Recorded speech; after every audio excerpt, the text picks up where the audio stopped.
कहानी की शुरुआत होती है जहां हमें संग यू नाम का एक लड़का दिखाया जाता है जो एक राइटर है और जो बिल्कुल अकेला है। उसके पास ना कोई नौकरी है, ना कोई दोस्त है और उसके माता पिता भी इस दुनिया में नहीं है। लेकिन उसकी सबसे बड़ी परेशानी कुछ और ही है। पिछले 6 महीनों से वह ठीक से सो भी नहीं पाया है, क्योंकि जैसे ही वह सोता है उसके सपनों में एक खतरनाक डीमन आ जाता है जो उसके हर सपने को एक डरावने बुरे सपने में बदल देता है। आज रात भी संग यू खुद को सबवे में देख रहा होता है, तभी अचानक वही डीमन उसके सामने आ जाता है। वह संग यू के बाल पकड़कर उसे जोर से घसीटता है, फिर जमीन में एक बड़ा सा छेद बना देता है। इसके बाद वह सांग यू का सिर उस छेद के अंदर धकेल देता है, जिससे उसकी वहीं मौत हो जाती है। लेकिन जैसे ही सपने में उसकी मौत होती है, सांग यू असल दुनिया में डरकर जाग जाता है। जागने के बाद संग यू सोचता है कि अब थोड़ा लिखने की कोशिश करता हूँ, लेकिन तभी उसके कमरे का दरवाजा खटखटाया जाता है। बाहर उसका मकान मालिक खड़ा होता है, जो कहता है कि वह उसके लिए खाना लाया है। लेकिन संग यू समझ जाता है कि असली बात इसके घर का किराया है, क्योंकि उसके पास किराया देने के लिए एक भी पैसा नहीं है। इसलिए वह दरवाजा खोलने की बजाय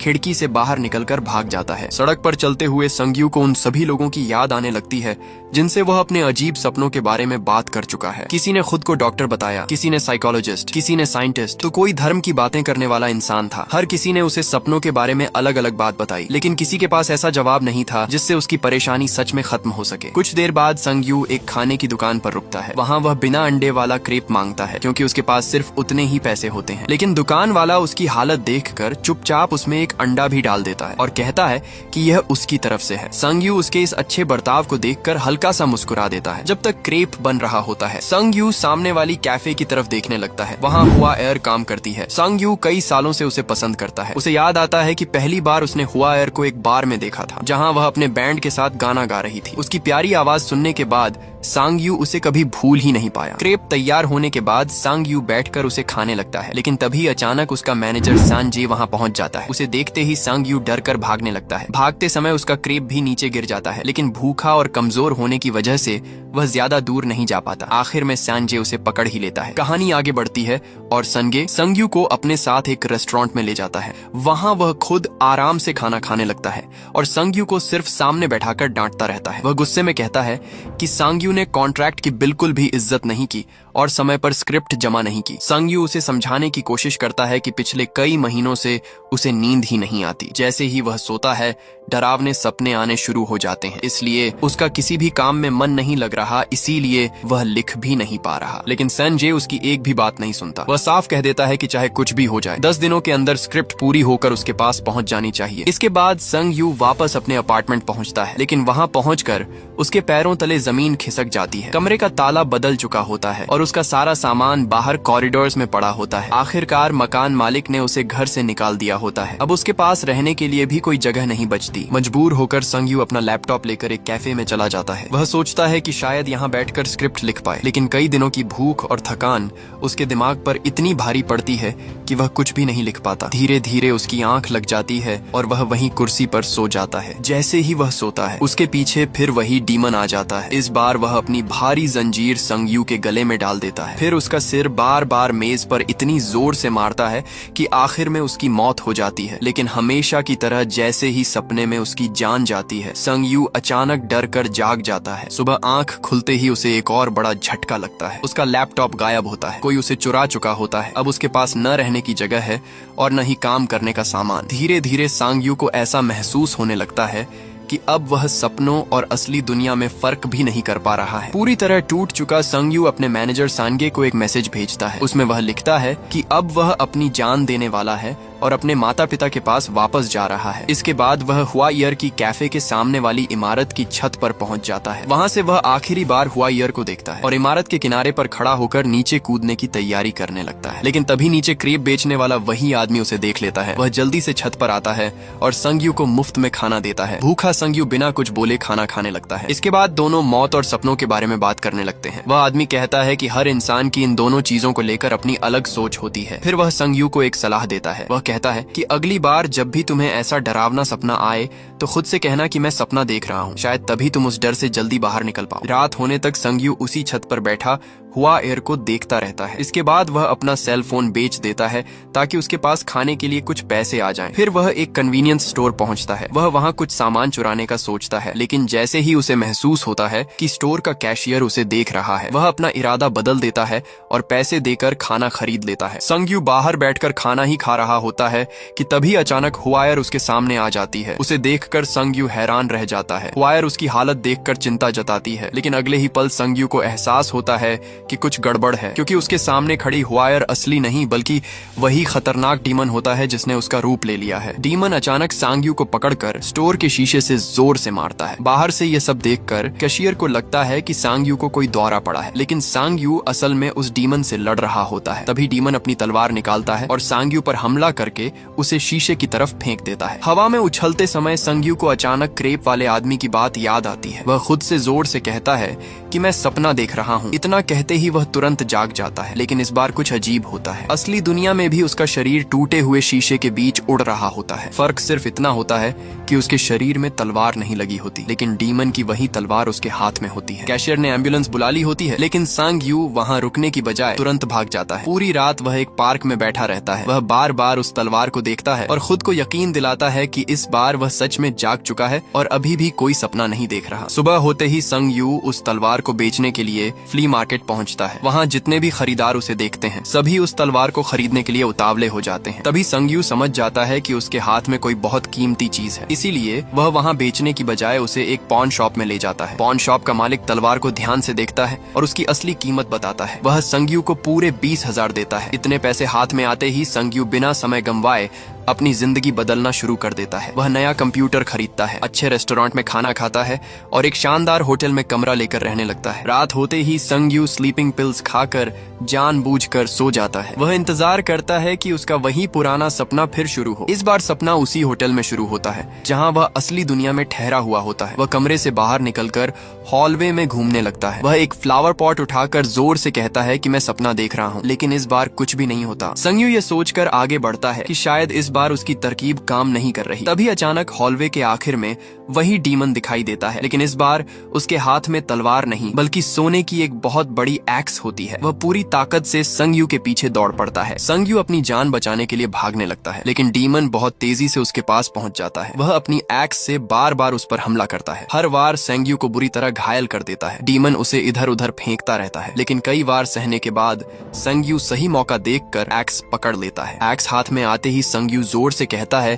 कि मैं सपना देख रहा हूँ। अगले ही पल उसकी आंख खुल जाती है। इस बार भी उसके शरीर पर कोई घाव नहीं होता, लेकिन डीमन की सोने वाली एक्स सच में उसके हाथ में होती है। अब उसे पूरा यकीन हो जाता है कि वह सपनों की चीजें असली दुनिया में ला सकता है। सांग यू उसी पॉन शॉप में जाकर एक्स बेच देता है। इस बार उसे पहले से भी ज्यादा पैसे मिलते हैं। वह नए महंगे कपड़े खरीदता है, एक नई कार लेता है और रात को कुछ लड़कियों के साथ बार में जाकर जश्न मनाता है। लेकिन होटल लौटने के बाद वह उन्हें अपने कमरे के अंदर नहीं आने देता। वह सिर्फ उन्हें कैब के लिए पैसे देता है और अकेला सोने चला जाता है। आज रात संग यू एक नई चाल चलता है। सोने से पहले वह एक बुक में बने एक मशहूर म्यूजियम की तस्वीरें ध्यान से देखता है। उसका अंदाजा सही निकलता है। सपना बिल्कुल उसी म्यूजियम में शुरू होता है जिसे उसने तस्वीरों में देखा था। वह अंदर रखी पुरानी और कीमती चीजों को ध्यान से देखने लगता है और फिर डीमन का इंतजार करने बैठ जाता है। कुछ देर बाद डीमन वहां भी पहुंच जाता है, लेकिन इस बार उसके हाथ में गन होती है। संग यू का पूरा प्लान बिगड़ जाता है। वह म्यूजियम के अंदर भागने लगता है और डीमन लगातार उस पर गोलियां चलाता रहता है। काफी देर तक बचने के बाद आखिर में डीमन उसे पकड़ लेता है और मार देता है। संग यू फिर अपने होटल के कमरे में जाग जाता है, लेकिन इस बार वह कोई खजाना साथ नहीं ला पाया होता, इसीलिए वह काम अधूरा छोड़ना नहीं चाहता। वह तुरंत एक और स्लीपिंग पिल खाता है और दोबारा सो जाता है ताकि उसी सपने में वापस जा सके। सपना फिर वहीं से शुरू होता है। संग यू पहले की तरह भागता है और इस बार बड़ी मुश्किल से गोलियों से बचता रहता है। आखिर सही मौका देखकर वह वहां रखी 2 कीमती एंटीक चीजें उठा लेता है। फिर तुरंत कहता है कि मैं सपना देख रहा हूँ। अगले ही पल वह असली दुनिया में जाग जाता है और दोनों एंटीक चीजें उसके हाथ में होती हैं। इस बार संग यू उन खजानों को साधारण खरीदारों के पास नहीं ले जाता। वह उन्हें ऐसे प्रोफेशनल एंटीक डीलर्स के पास लेकर जाता है जो अमीर कलेक्टर्स के लिए काम करते हैं। उसे दोनों चीजों के बदले उसे पूरे 20 लाख मिलते हैं। डीलर डीलर उससे पूछता है कि इतनी कीमती चीजें उसके पास कहां से आई, लेकिन संग यू बड़ी चालाकी से हर सवाल का जवाब टाल देता है। शॉप से बाहर निकलते ही संग यू के सामने अचानक संगे आ जाता है। संगे उसे जिंदा देखकर हैरान रह जाता है, क्योंकि उसे लगा था कि संग यू अब इस दुनिया में नहीं रहा। संग यू उसे एक शानदार रेस्टोरेंट में चलने के लिए कहता है। वहां पहुंचकर वह पहले उससे माफी मांगता है और फिर स्क्रिप्ट के लिए पहले लिए गए सारे पैसे वापस लौटा देता है। साथ ही कहता है कि अब वह स्क्रिप्ट लिखने का काम छोड़ चुका है। अगले दिन संग यू पहली बार हुआईयर की कैफे के अंदर जाता है। वह एक लाटे मंगवाता है और फिर हुआईयर से पूछता है कि क्या वह उसे पहचानती है, लेकिन हुआईयर उसे पहचान नहीं पाती। इसके बाद संग यू पूछता है कि वह कैफे बेचने की बात क्यों कर रही है। हुआईयर बताती है कि यहाँ ग्राहक बहुत कम आते हैं, इसलिए कैफे लगातार घाटे में चल रही है और उस पर सिर्फ कर्ज बढ़ता जा रहा है। उसी रात संग यू और संगे साथ बैठकर शराब पीते हैं। संगे बार बार उससे उसकी कामयाबी का राज पूछता है, लेकिन संग यू कुछ नहीं बताता। जब संग यू ज्यादा नशे में हो जाता है तो संगे उसे होटल के कमरे तक छोड़ने जाता है। वह उसे बिस्तर पर सुलाकर बाहर जाने का नाटक करता है,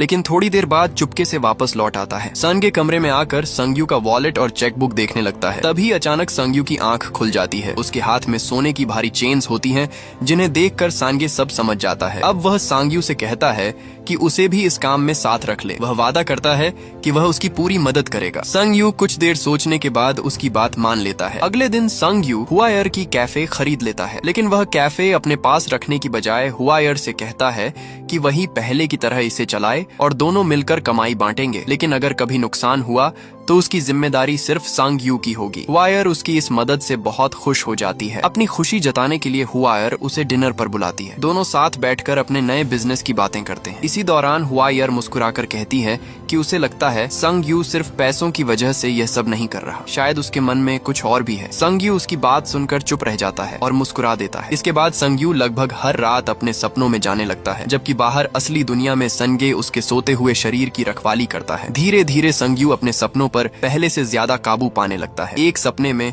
वह बैंक तक लूट लेता है। अब वह डीमन का सामना भी करने लगा है और अपने दिमाग से चीजों को इधर उधर हिला सकता है। इतना ही नहीं, वह पहले से कहीं बड़ी चीजें भी सपनों से बाहर लाने लगता है, जिनमें एक लाल रंग की कार भी शामिल होती है। कुछ समय बाद हुआईयर की कैफे ग्राहकों से पूरी तरह भर जाती है, लेकिन इसकी वजह अच्छी किस्मत नहीं होती। संग यू ने संजय को पैसे देकर सड़क पर चल रहे लोगों को कैफे में भेजने का काम दिया होता है। इसी दौरान संग यू उस क्रेप वाले आदमी के लिए भी पैसों से भरा एक बैग छोड़ देता है। ये उन सभी मुफ्त के खाने का शुक्रिया होता है जो उसने मुश्किल समय में उसे खिलाया था। कैफे बंद होने के बाद संग यू और हुआईयर साथ में टहलने निकलते हैं। थोड़ी सी बात करने के बाद ही हुआईयर समझ जाती है कि संग यू एक स्क्रिप्ट राइटर है। इसके बाद संग यू हर दिन काम खत्म होने के बाद हुआईयर को उसके घर छोड़ने जाने लगता है। एक रात वह उसे वही लाल कार चलाने के लिए देता है जिसे वह अपने सपने से लेकर आया था। संग यू कहता है कि यह कार अब उसकी है। इतनी महंगी कार देखकर हुआईयर को लगता है कि संग यू जरूर बहुत बड़ा और मशहूर स्क्रिप्ट राइटर होगा। रात के शांत रास्तों पर कार चलाते हुए संग यू को वह दिन याद आता है जब उसने पहली बार हुआईयर को देखा था। उसके शो के बाद उसका अपने एक्स बॉयफ्रेंड से झगड़ा हुआ था और वह रो रही थी। उसी दिन से संग यू चुपचाप उसे दूर से देखता रहा था। अब संग यू उसे मूवी देखने चलने के लिए पूछता है। हुआईयर खुशी से मान जाती है, लेकिन फिर मुस्कुराकर पूछती है कि वह दिन कब आएगा जब वह संग यू की लिखी हुई मूवी भी देखेगी। यह सवाल सुनते ही संग यू घबरा जाता है। वह नहीं चाहता कि उसका झूठ सामने आए, इसलिए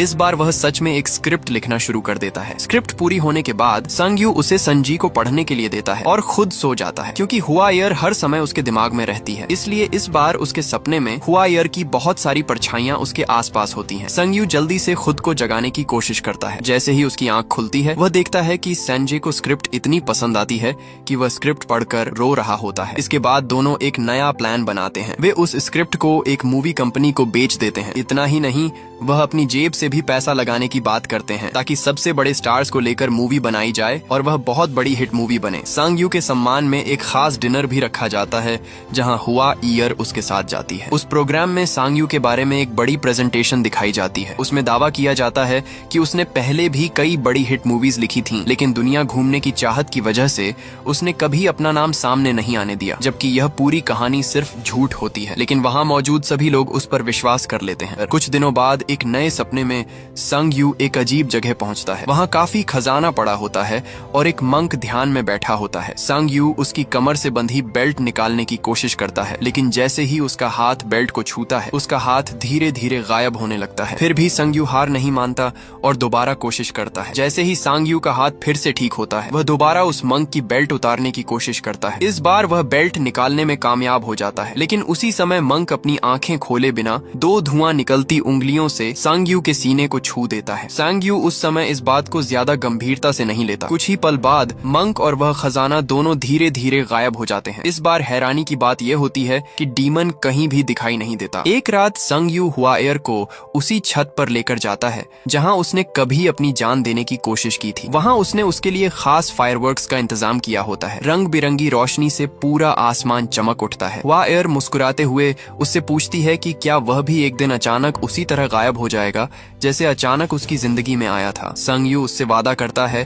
कि वह उसे कभी छोड़कर नहीं जाएगा। इसके बाद दोनों हुआयर के अपार्टमेंट पहुंचते हैं। हुआयर फ्रेश होने के लिए बाथरूम में चली जाती है। इस बीच संग यू अकेले खड़ा होकर मन ही मन सोचने लगता है कि वह उससे अपने दिल की बात कैसे कहे, लेकिन तभी अचानक उसके सीने में तेज दर्द होने लगता है। वह जल्दी से मिरर के सामने जाता है और देखता है कि उसकी त्वचा पर 2 काली धुआं निकलती हुई लकीरें बन चुकी हैं। संग यू तुरंत वहां से निकलकर अपने अपार्टमेंट पहुंचता है। वहां सांगे कई लड़कियों के साथ पार्टी कर रहा होता है, लेकिन संग यू किसी से बात किए बिना सीधे अपने कमरे में जाकर सो जाता है। संगे हमेशा की तरह आज रात भी खजाना लेने की तैयारी करता है, लेकिन संग यू उसे रोक देता है और कहता है कि इस बार वह अकेले ही सोएगा। सपना शुरू होते ही संग यू खुद को एक बहुत ऊंची और सुनसान बिल्डिंग में पाता है। बैल्कनी के पास कोई रहस्यमय इंसान उसकी तरफ पीठ करके खड़ा होता है। संग यू धीरे धीरे उसके पास जाता है। जैसे ही वह उसका चेहरा देखता है तो वह चौंक जाता है, क्योंकि वह कोई और नहीं बल्कि उसका दूसरा रूप होता है जो उम्र में बड़ा हो चुका होता है और वह धीरे धीरे गायब हो रहा होता है। सुबह जब संग यू की आंख खुलती है तो उसके कंधे पर एक नया निशान बन चुका होता है। दिन चढ़ने के साथ उसके शरीर पर ऐसे कई और निशान बनने लगते हैं। हर निशान ठीक उसी जगह पर होता है जहां पिछले सपनों में डीमन ने उसे घायल किया था। अब उसे समझ आने लगता है कि सपनों में लगी चोटें धीरे धीरे असली दुनिया में भी असर दिखा रही हैं। अगली सुबह संग यू सलाह लेने के लिए फिर उसी क्रेप वाले आदमी के पास जाने निकलता है, लेकिन वहां पहुंचने से पहले ही एक वैन उसके पास आकर रुकती है। कुछ लोग उसकी आंखों पर बोरा डाल देते हैं, कुछ लोग उसे जबरदस्ती उठाकर अंदर डाल देते हैं और संग यू समझ ही नहीं पाता कि आखिर उसके साथ क्या हो रहा है। कुछ देर बाद जब संग यू के सिर से बोरा हटाया जाता है, तब वह खुद को एक सुनसान बिल्डिंग के अंदर पाता है। उसके चारों तरफ कई हथियारबंद बदमाश खड़े होते हैं। उनका लीडर चांगे होता है। संग यू डरते हुए कहता है कि उन्हें जितने पैसे चाहिए वह दे देगा, बस उसे छोड़ दो। काफी देर बात करने के बाद चांगे 10 मिलियन की मांग करता है। मजबूर होकर संग यू तुरंत संगे को फोन करता है और पैसे लेकर आने के लिए कहता है। कुछ समय बाद संजय पैसे लेकर वहां पहुंच जाता है, लेकिन चांगे के आदमी पैसे लेने के साथ साथ उसे भी पकड़ लेते हैं। अब चांगे दोनों को बंधक बनाकर संग यू पर और दबाव डालने लगता है। कोई दूसरा रास्ता न देखकर संग यू उन्हें अपने अपार्टमेंट ले जाता है। वहां वह अपना छिपा हुआ कमरा दिखाता है जिसमें उसने सपनों से लाई हुई सारी कीमती एंटीक चीजें छिपा कर रखी होती हैं। चंगे उन सभी खजानों को देखकर हैरान रह जाता है। वह बार बार संग यू से पूछता है कि आखिर इतनी कीमती चीजें उसके पास आई कहां से हैं, लेकिन संग यू हर सवाल का जवाब देने से बचता रहता है। तभी नीचे रिसेप्शन पर हुआएर संग यू से मिलने पहुंच जाती है। रिसेप्शनिस्ट इंटरकॉम पर उसकी आने की खबर देता है। हुआएर की आवाज सुनते ही संग यू जानबूझकर उससे बहुत बुरा व्यवहार करता है ताकि वह अपनी सुरक्षा के लिए वहां से चली जाए। हुआएर उसकी बात सुनकर बहुत दुखी हो जाती है, लेकिन रिसेप्शनिस्ट को लगता है कि संग यू का दरवाजा किसी वजह से खुला रह गया है, इसलिए वह हुआएर को ऊपर जाने देता है। जैसे ही हुआएर लिफ्ट से बाहर निकलती है, एक बदमाश उसे पकड़ लेता है और घसीट कर उसी कमरे में ले आता है जहां संग यू और संगे को बंधक बनाकर रखा गया होता है। चांगे हुआएर का मजाक उड़ाने लगता है। वह कहता है कि संग यू ने उससे हमेशा झूठ बोला है। ये सब देखकर उसके ही एक आदमी को अच्छा नहीं लगता। वह कहता है कि वे यहाँ सिर्फ पैसे लेने आए थे, किसी लड़की को परेशान करने नहीं। उसकी यह बात सुनकर चांगे गुस्से से भर जाता है। वह सोने के नकल्स पहनकर उसी आदमी को बुरी तरह पीटने लगता है। इसी बीच बेहोश पड़ा संजय धीरे धीरे होश में आने लगता है। जब चांगे हुआएर की तरफ बढ़ता है तो हुआएर अपनी जान बचाने के लिए उसे जोर से लात मार देती है। यही मौका देखकर संगे पास रखा एक वासे उठाता है और हुआएर को पकड़े हुए आदमी के सिर पर दे मारता है। दूसरी तरफ संग यू भी उसे पकड़ने वाले बदमाश के हाथ पर काट लेता है और खुद को छुड़ा लेता है, लेकिन भागते समय एक बदमाश चाकू से उसके शरीर पर वार कर देता है। तीनों वहां से भागने लगते हैं। पीछे से चांगे गुस्से में उसी आदमी को गोली मार देता है जिसे उसने पहले पीटा था। संग यू बुरी तरह घायल होने की वजह से ठीक से चल भी नहीं पा रहा होता। फिर भी हुआ ईयर और सांगे उसे सहारा देकर सीढ़ियों की तरफ ले जाते हैं, लेकिन बदमाश उनका पीछा करते हुए जल्दी ही उनके पास पहुंच जाते हैं। सीढ़ियों पर एक बदमाश फिर से संगयू पर चाकू से हमला कर देता है। इस बार संगयू और भी ज्यादा घायल हो जाता है। तभी सनगे एक बड़ा फैसला लेता है। वह संगयू और हुआ एयर से भागते रहने के लिए कहता है और खुद पीछे रुककर उन बदमाशों का ध्यान अपनी तरफ खींच लेता है ताकि दोनों सुरक्षित निकल सकें। लेकिन सांगे एक साधारण इंसान होता है और उसके सामने दो हथियारबंद बदमाश होते हैं। वह ज्यादा देर तक उनका सामना नहीं कर पाता। दोनों मिलकर उसे बेरहमी से पीटते हैं और आखिर में उसकी वहीं मौत हो जाती है। दूसरी तरफ सांग यू और हुआ एयर ऊपर की मंजिल तक पहुंच जाते हैं, लेकिन वहां भी एक बदमाश उन्हें पकड़ लेता है। वह दोनों को बुरी तरह मारता है और इधर उधर फेंक देता है। संग यू अपनी आखिरी ताकत से उसकी पीठ में चाकू घोंप देता है, लेकिन उसके बाद संग यू और हुआ एयर दोनों बेहोश हो जाते हैं। बेहोश होते ही संग यू खुद को एक रहस्यमय खंडहर में पाता है। उसका पूरा शरीर किसी काले पदार्थ से ढका होता है, लेकिन जैसे ही वह चलना शुरू करता है वह काला पदार्थ अपने आप गायब होने लगता है। संग यू आसपास देखता हुआ आगे बढ़ता है। तभी उसे एक चमकता हुआ दरवाजा दिखाई देता है। वह उसे छूता है और उसी पल उसकी आंखों के सामने पिछले कई महीनों की सारी यादें चलने लगती हैं। इन यादों में उसकी असली जिंदगी भी होती है और उसके सारे सपने भी। उसे वह रात भी दिखाई देती है जब कन्वीनियंस स्टोर के बाहर एम्बुलेंस आई थी। इस बार वह खुद का एक दूसरा रूप भी देखता है जिसे एम्बुलेंस लेकर जा रही होती है। सारी यादें खत्म होने के बाद सांग यू एक बहुत बड़ी क्रिस्टल की दीवार के सामने पहुंचता है। वह पूरी ताकत से उस दीवार पर वार करने लगता है और बार बार कहता रहता है कि मैं सपना देख रहा हूँ, लेकिन लगातार खून बहने की वजह से आखिर में वह बेहोश होकर गिर जाता है। अचानक संग यू के शरीर में अजीब बदलाव शुरू हो जाता है। धीरे धीरे वह खुद उसी खतरनाक डीमन में बदलने लगता है जो हर रात उसके सपनों में आता था। उसके हाथ में एक बड़ा मचेटे आ जाता है। वह पूरी ताकत से क्रिस्टल की दीवार पर हमला करने लगता है। इसी दौरान उसे अपनी जिंदगी की कई पुरानी बातें याद आती हैं, लेकिन इस बार सब कुछ अलग होता है। वह खुद को उन पुरानी घटनाओं में डीमन की जगह देखता है जहाँ पहले वह चुपचाप सब सहता था। अब वह अपने मकान मालिक और सैन जे पर हमला करता हुआ दिखाई देता है, क्योंकि उसने हमेशा सोचा था कि लोगों ने उसके साथ अच्छा व्यवहार नहीं किया। आखिरकार क्रिस्टल की दीवार टूट जाती है। उसी पल डीमन संग यू के अपार्टमेंट में पहुंच जाता है। दूसरी तरफ संग यू का असली शरीर भी होश में आने लगता है। डीमन बिना किसी दया के सभी बदमाशों को मारना शुरू कर देता है। जरूरत पड़ने पर वह अपनी अजीब गन भी निकाल लेता है और कुछ ही पलों में सारे गुंडों का काम खत्म कर देता है। इसके बाद डीमन सैंग यू की तरफ बढ़ता है। अब उसका अगला निशाना वही होता है। सैंग यू मुश्किल से होश में आता है और धीरे से कहता है कि मैं सपना देख रहा हूँ। जैसे ही वह यह शब्द बोलता है, उसने अब तक सपनों से जो भी एंटीक चीजें असली दुनिया में लाई थीं, वे सब एक एक करके गायब होने लगती हैं। सिर्फ उसके अपार्टमेंट से ही नहीं,